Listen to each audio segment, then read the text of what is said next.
habis menikah saya ingin langsung punya anak dok gitu. Netizen paling dekat ini keluarga. Iya.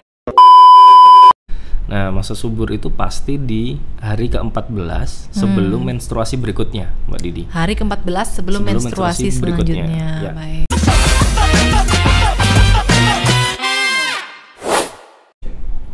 Selamat siang pemirsa, jumpa lagi dengan kami dalam program Kendang Sari Podcast.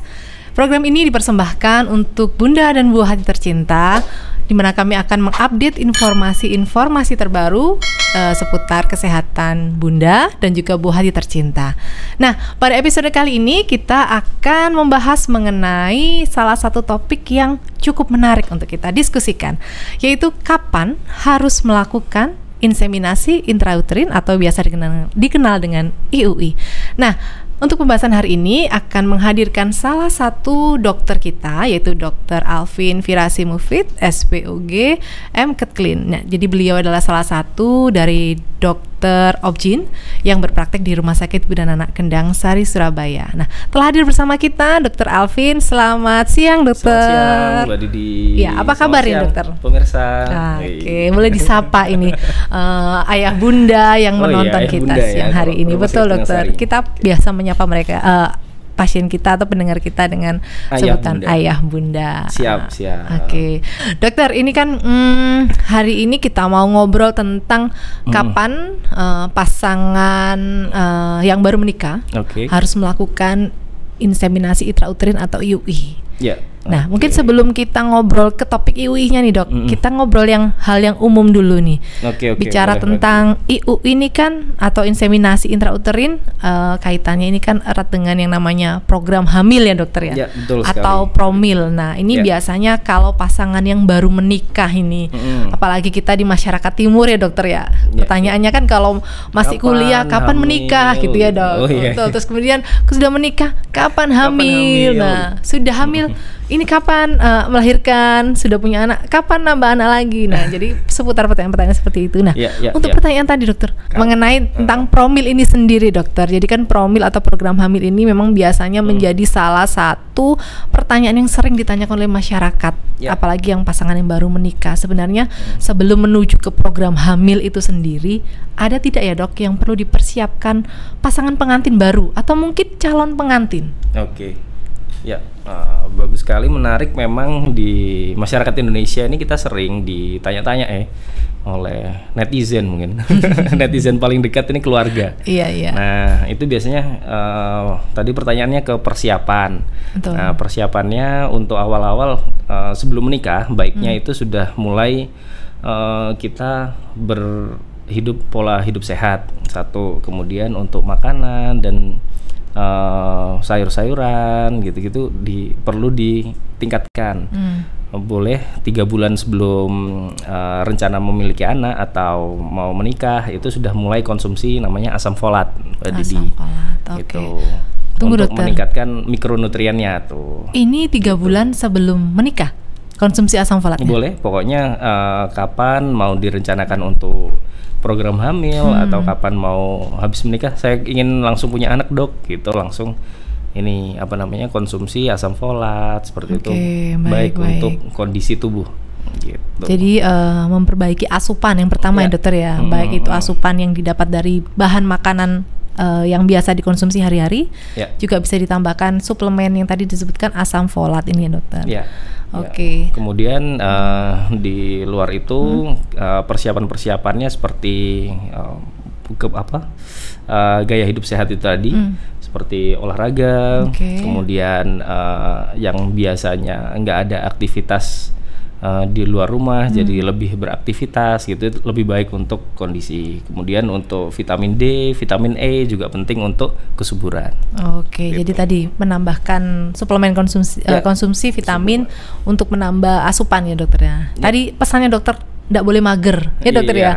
Harus mulai beraktivitas yang mungkin kalau sebelumnya jarang berolahraga atau jarang workout gitu istilahnya, sekarang mulai memasukkan agenda olahraga dalam aktivitas sehari-hari. Jadi memang memperbaiki gaya hidup ya, dokter. Memperbaiki gaya hidup bisa meningkatkan angka kesuburan. Oke, nah ini poin baru nih, memperbaiki gaya hidup bisa meningkatkan kesuburan, bukan hanya meningkatkan kualitas kesehatan, tapi salah satunya juga pasti meningkatkan kesuburan tadi. Nah, oke, sudah melakukan hal itu dokter, sudah menikah. Nah, kemudian persiapan apa? Adakah yang lain dokter selain itu? Jadi kapan sih kita baru dikatakan tidak subur? Apabila kalau misalnya sudah menikah, dalam 1 minggu hubungan suami istri tanpa penggunaan kontrasepsi itu sampai 2-3 kali dalam seminggu. Nah, idealnya memang dalam 1 tahun itu akan terjadi kehamilan 80% lah sekian. Nah, kemudian ditarik lagi kalau misalnya 2 tahun ke depan, biasanya angka yang 80% tadi bisa naik menjadi 90%. Nah, 2 tahun ya dokter berarti ya. Biasanya kita baru aktif untuk mencari apakah ada gangguan kesuburan seperti itu. Kalau misalnya ada indikasinya, salah satunya sudah lebih dari 1 tahun menikah tapi masih belum diberi keturunan dengan syarat-syarat yang tadi. Oke, jadi ayah bunda atau para pasangan muda ada syarat dan ketentuannya, dikatakan perlu periksa kesuburan dokter ya. 1 tahun menikah dengan aktif melakukan hubungan suami istri, 1 minggu minimal 3 kali ya dokter ya. 2-3 kali tanpa menggunakan kontrasepsi. Jadi ini teman-teman pasangan muda bisa segera ketemu dengan dokter. Seperti itu ya. Jadi untuk melakukan konsultasi tentang ini saya minimal kenapa konsultasi, ya, dokter, minimal konsultasi, kemudian melakukan screening ringan. Dari pemeriksaan ginekologi dilihat apakah dalam rahimnya itu ada gangguan, apakah ada kista, miom seperti itu yang bisa mengganggu kesuburan. Kemudian dilihat juga untuk jadwal kesuburannya, ovulasi kita namain Mbak Didi. Nah itu kita lihat yang paling mudah dari pertanyaan tuh, apakah menstruasinya tiap bulan lancar atau tidak. Kemudian apakah ada terlambat datang bulan atau datang bulannya maju lebih lebih dulu. Seperti itu. Kemudian kita bisa coba untuk mengetahui apakah saluran tubanya itu lancar atau tidak, bisa melalui pemeriksaan radiologi namanya HSG itu, Mbak. Yang paling ringan sampai dengan laparoskopi. Namanya laparoskopi diagnostik. Wah, ini menarik ternyata. Tidak sesimpel itu. Para ayah bunda dan para pasangan muda. Nah, sebentar dokter, tadi ini kan kalau yang dokter ceritakan ini lebih banyak screening atau pemeriksaan pada sisi wanita. Sisi wanita, betul. Nah, sedangkan kalau untuk memiliki anak, ini kan pasti memiliki peran ya dokter ya, suami dan istri. Kalau untuk pemeriksaan para suami, apakah juga perlu dilakukan dokter untuk screening awal ini? Jadi untuk sebuah kesuburan itu adalah permasalahan pasangan. Jadi tidak bisa kita hanya menilai dari sisi wanitanya saja, tapi juga sisi suami, sisi ayahnya juga dievaluasi. Salah satunya menggunakan pemeriksaan sperma analisis. Ya, di situ akan dievaluasi untuk jumlah konsentrasinya, kemudian morfologinya dan juga motilitasnya. Motilitas itu kecepatan gerakan sperma. Wah, jadi ternyata bapak-bapak ini atau para suami juga ada pemeriksaan yang harus dilakukan juga. Jadi supaya mengetahui kondisi kesehatan baik dari sisi istri maupun sisi suami. Seperti itu ya dokter ya. Betul. Nah, kalau untuk sesuai dengan judul kita nih, kapan harus dilakukan inseminasi gitu? Belum dokter, sebelum inseminasi yang sperma analisis tadi dokter, itu adakah waktu tertentu untuk para suami ini melakukan pemeriksaan sperma analisisnya? Ya, untuk pemeriksaan sendiri memang biasanya kita lakukan di atas 1 tahun itu. Kalau misalnya dari usia tidak ada problem, kemudian dari kebiasaan habit, terutama yang suka, mohon maaf ya ini, yang merokok, kemudian minum minuman keras. Nah itu biasanya usianya juga sudah lanjut, itu biasanya mempengaruhi kualitas sperma. Itu biasanya kita lakukan pemeriksaan lebih dini. Nah untuk pemeriksaannya berarti syaratnya itu ya dokter ya, untuk sperma analisis sama dengan yang kondisi setelah 1 tahun ya dokter. Berarti itu dilakukan bersamaan ya dokter dengan screening pada wanita? Ya, kalau bisa memang dilakukan bersamaan. Jadi kalau misalnya ada problem di kedua belah pihak ini bisa sama-sama diperbaiki. Beriringan, Mbak Didi. Baik, nah misalnya dari hasil screening ini sudah didapatkan hasil ya dokter, dan hasilnya baik seperti itu. Nah, tahapan selanjutnya apa dokter? Ada berapa macam sih dokter sebenarnya untuk metode program hamil ini sendiri? Ya, jadi program hamil sebenarnya ada beberapa tahap. Yang dari paling simpel itu kita bisa pakai obat-obatan penyubur, bentuknya seperti oral, pengobatan pil oral. Kemudian kita lakukan evaluasi pada hari kedua, hari ketiga haid, evaluasi ke dokter kandungan, kemudian dievaluasi sel telurnya, ukurannya berapa, jumlahnya berapa, itu kita evaluasi.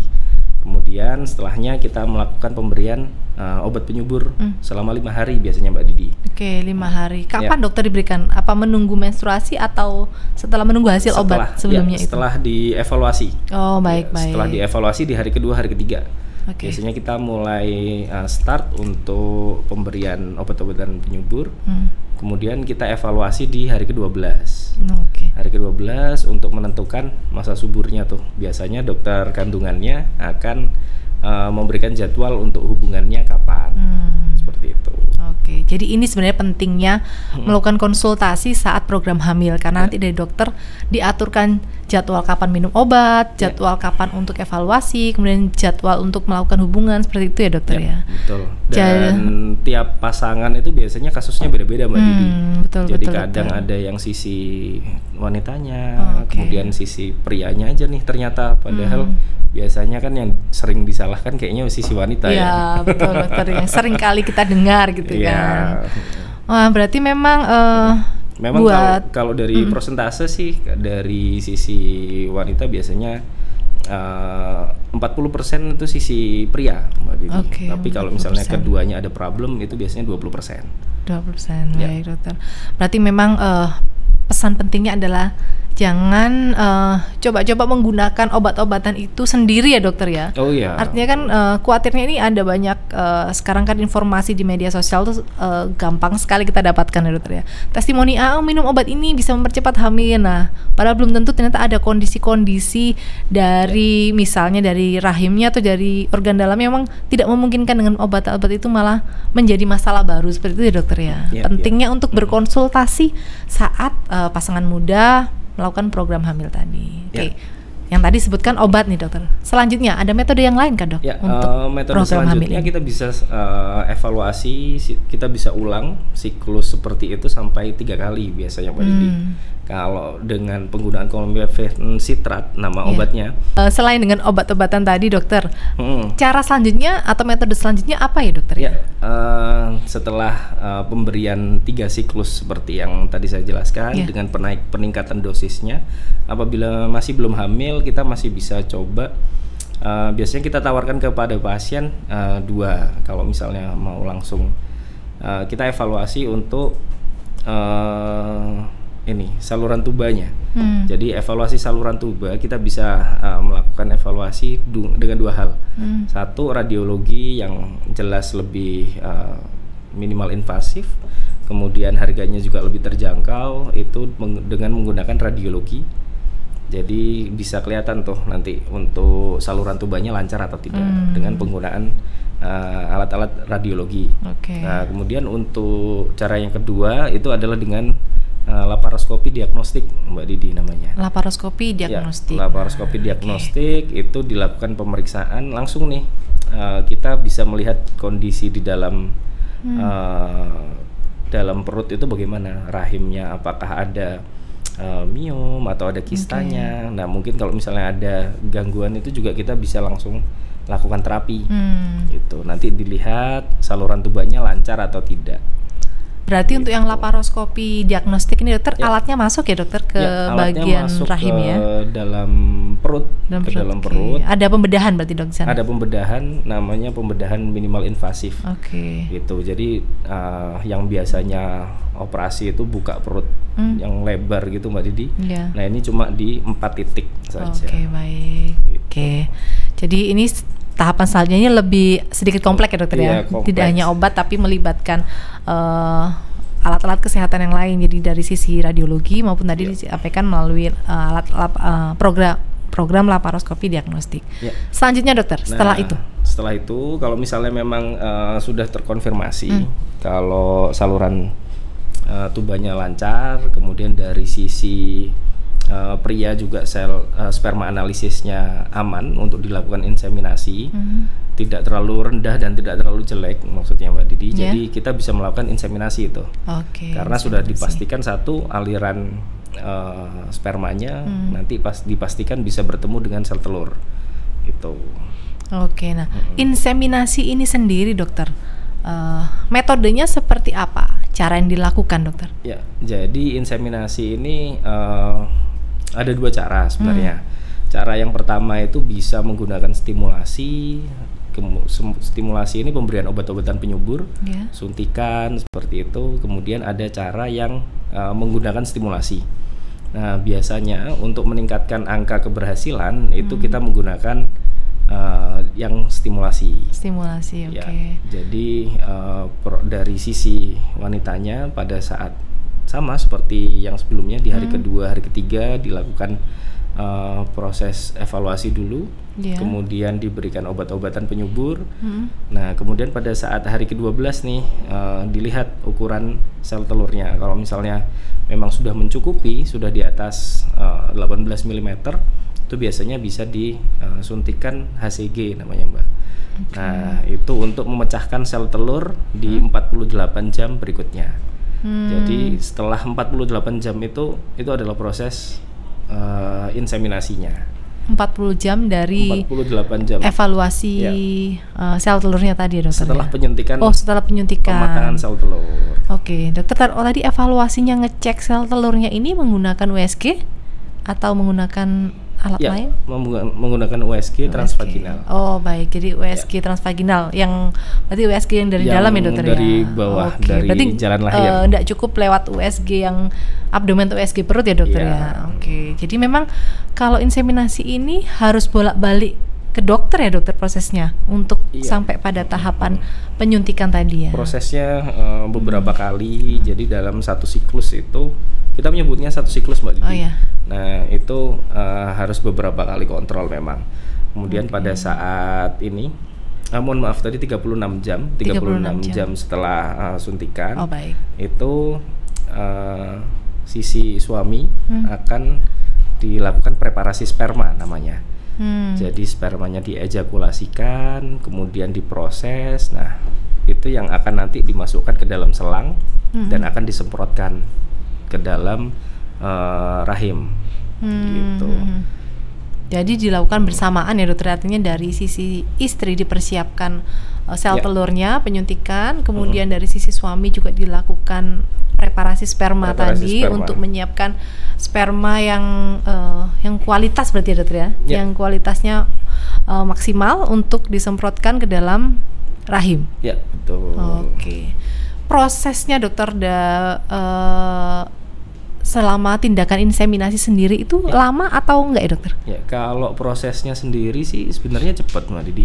Untuk proses preparasinya itu yang biasanya sedikit lama.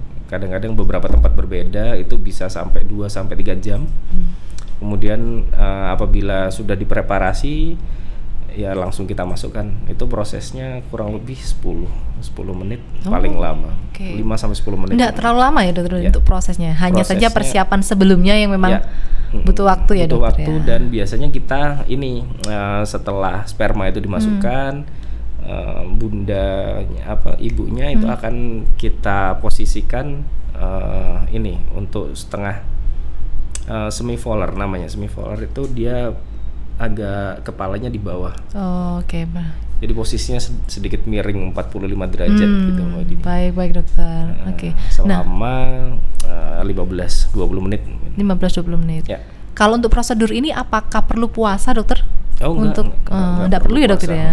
Berarti kalau puasa hubungan jadi dari sisi suami maksimal minimal puasa hubungan di 3-4 hari sebelum inseminasi. Sebelum inseminasi. Oke. Kalau puasa makan enggak ya dokter ya? Malah justru mungkin harus makan makanan yang berkualitas ya dokter ya? Iya, Wah, oke. Nah, ini informasi yang baru ini buat para pemirsa kita. Jadi memang proses inseminasinya sendiri cepat, 10 menit. Tapi proses persiapan untuk menuju inseminasinya bisa dalam satu siklus itu bisa berapa lama dokter? 1 minggu, 2 minggu? Atau setiap orang bisa beda-beda waktunya? Iya, biasanya di satu siklus itu ini siklus menstruasi maksudnya. Oke. Nah, jadi dari 1 bulanan ya dokter? Day-nya itu startnya di hari pertama menstruasi. Oke. Itu prosesnya bisa sampai 1 bulan sampai pengumuman. Sampai pengumuman. Ya. Nah, ini yang bikin deg-degan ya dokter ya. Nah, kalau untuk setelah proses inseminasi sendiri dokter, nah ini harus menunggu berapa lama untuk yang tahap pengumuman tadi dokter? Sampai dengan tahap yang dokter sampaikan tadi pengumuman tadi itu butuh waktu berapa lama? Ya, idealnya sih kalau misalnya mau sederhana itu tinggal ditunggu aja. Kalau misalnya memang terlambat haid, kemudian dites pack hasilnya positif, ya berarti hamil. Ya, Tapi kalau misalnya memang menstruasi kembali, ya kita bisa evaluasi lagi. Berarti Gitu. memang masih ada potensi tidak terjadi kehamilan ya dokter ya? Karena angka keberhasilannya juga kecil sebenarnya Mbak Didi, sekitar 10%. 15% sudah bagus. Baik. Jadi memang keberhasilannya sekitar 10-15%. Oke. Selanjutnya dokter, biasanya selama Dokter Alvin mungkin ketemu dengan pasien-pasien yang sedang program hamil dengan metode IUI ini, tantangannya atau kendala yang sering kali dihadapi itu apa dokter? Yang paling sering sih sebelum di tahapan ini kan rata-rata ayah bunda itu sudah melewati banyak pemeriksaan, kemudian banyak pertanyaan, ya kan, dari keluarga, dari kapan ini hamilnya, itu lebih ke psikologi. Ya, jadi bagaimana membangun semangatnya itu yang paling penting sih sebenarnya. Jadi kalau misalnya memang sudah diniatkan untuk ikhtiar, berusaha memiliki momongan, nah itu harus disiplin karena prosesnya juga panjang dan rumit. Harus beberapa kali datang ke dokter, kemudian beberapa kali disuntik gitu. Jadi harus sabar, namanya ikhtiar, kita harus terus berdoa.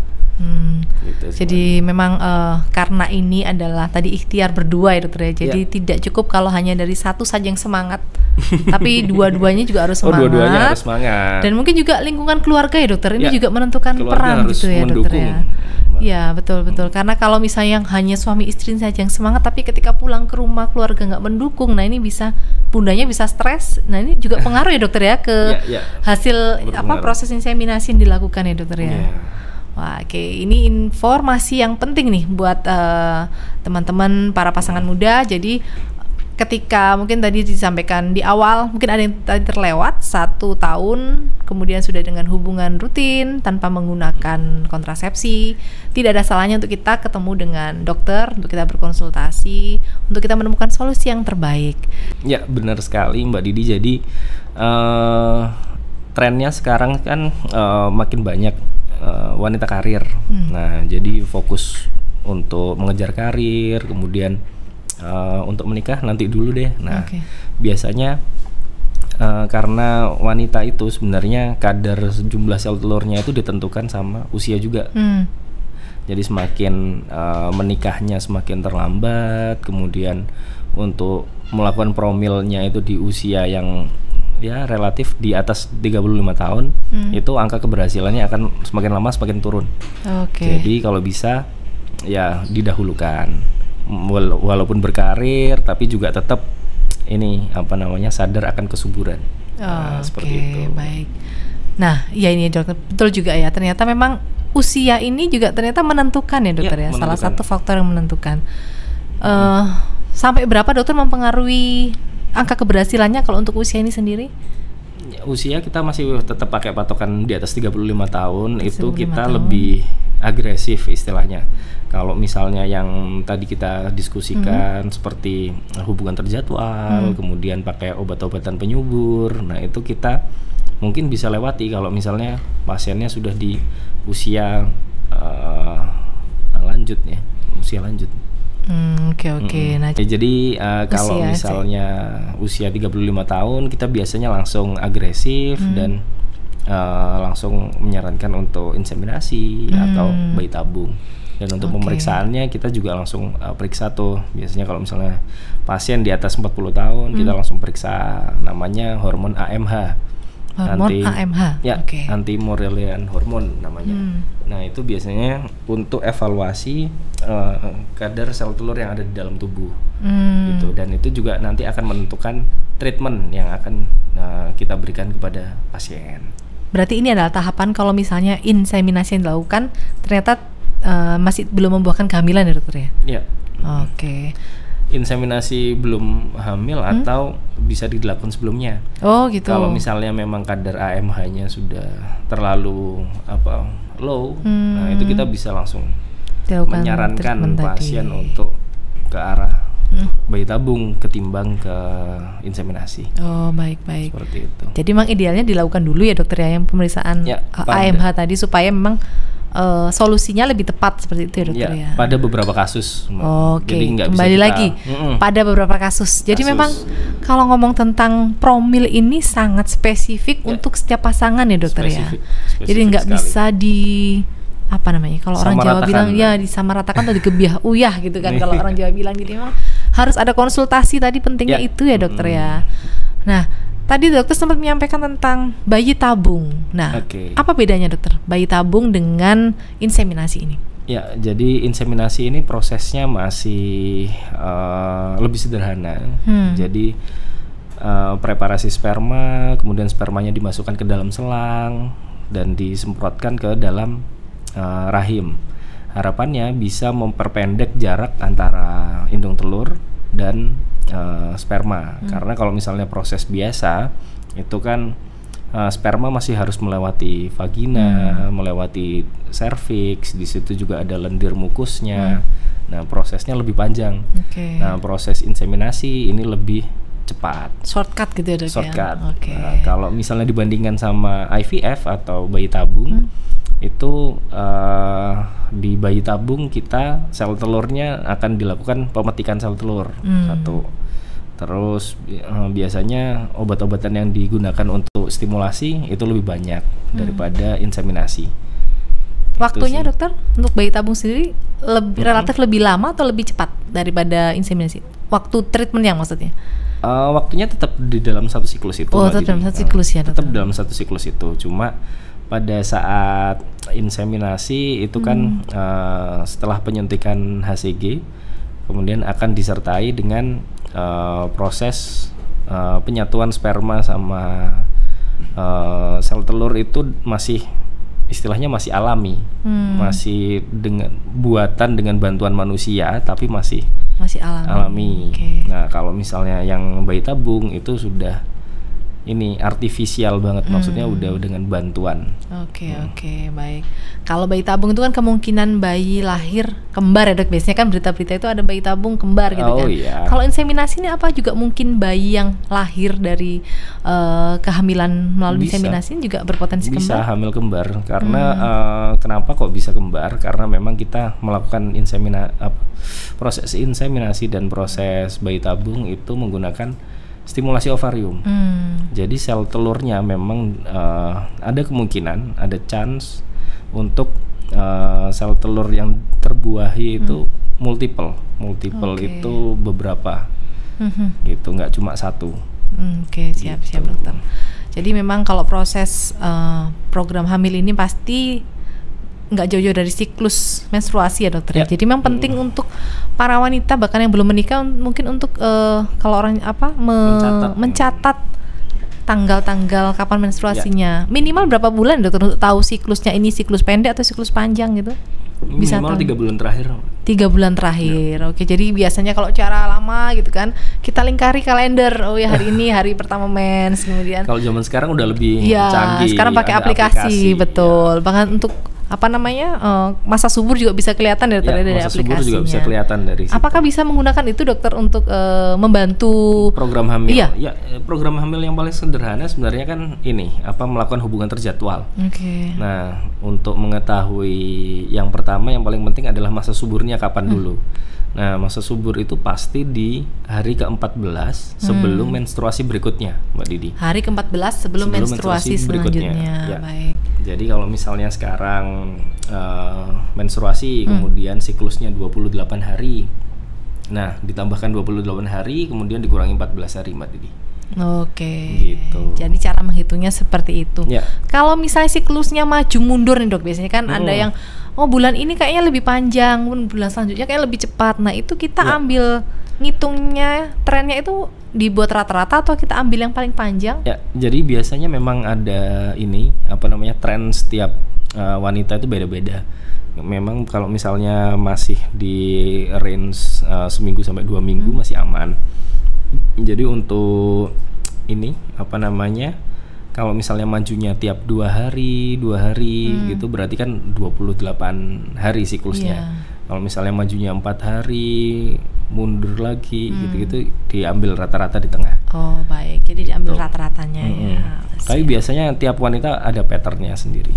Betul gitu. Betul. Jadi buat teman-teman wanita jangan lupa kita memastikan atau mencatat tanggal menstruasi untuk kita bisa tahu siklus kita, karena kepentingannya banyak ini. Untuk mungkin yang pasangan muda yang baru menikah adalah untuk promil, mungkin untuk yang lainnya mungkin sedang menunda kehamilan ya dokter, juga bisa digunakan ya dokter ya, sistem kalender tadi ya dokter bisa, ya. Bisa cuma angka kegagalannya tinggi kalau misalnya memang ditujukan menunda kehamilan. Kebalikannya nih, angka kegagalannya tinggi kalau menggunakan kalender. Tapi kalau untuk promil memang kita disarankan patokannya melihat kalender masa subur kita.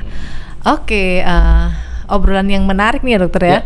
Mungkin next time kita bisa ngobrol lebih lanjut tentang masalah-masalah seputar kesuburan wanita ya dokter ya. Karena ini pastikan kalau kesuburan ini nggak pandang bulu mau usia, bukan hanya kesuburan tapi kesehatan reproduksi wanita ya dokter ya. Ini kan pasti semua wanita pasti punya pertanyaan-pertanyaan apa yang menjadi keluhan. Nah mungkin kita nanti bisa ngobrol di next episode podcast kita. Kalau rame lanjut part 2. Oke.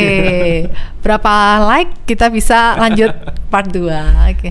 Nah dokter, sebelum kita mengakhiri sesi kita siang hari ini, mungkin ada take home message atau pesan yang bisa di-share untuk bunda-bunda atau untuk ayah bunda atau untuk para pasangan muda yang saat ini sedang mempersiapkan kehamilan.